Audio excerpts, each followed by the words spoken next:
ନେଲେ ଛାଡ଼ପତ୍ର ଆଉ କିଛି କରିପାରିଲେ ନାହିଁ ଚହଲ। अन्य पुरुषों प्रेम पड़ी स्त्री छाड़पत्र देवा चर्चा होउछि।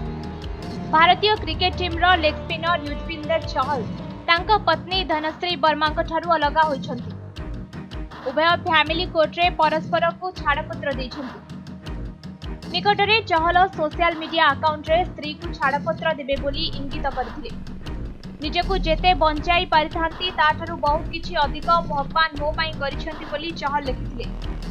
एहार जवाब रे धनश्री लिखिथिले कि भगवान चिंता को खुशी रे बदलाई विकल्प मध्य रखिछन्ति। बास एही कथारू सब किछि स्पष्ट होई जाइतिला। धनश्री को चहल प्रेम करी विवाह करथिले। उभय सबु बेले सोशल मीडिया रे एक्टिव रहिथांती, हेले सेमानकु एकाठी आ सोशल मीडिया रे देखबाकु मिलु नाही।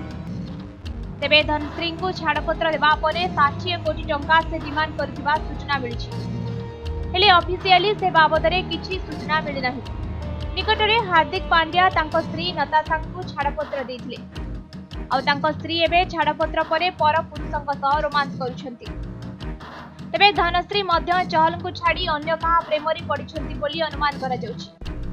शिखर धवन, मोहम्मद सामी, पांड्या परे चहल को पाଳି पड़िछि आ एहा परे वीरेंद्र सेहवाग पाଳି पड़ी पारे बोली अनुमान करा जाउछि।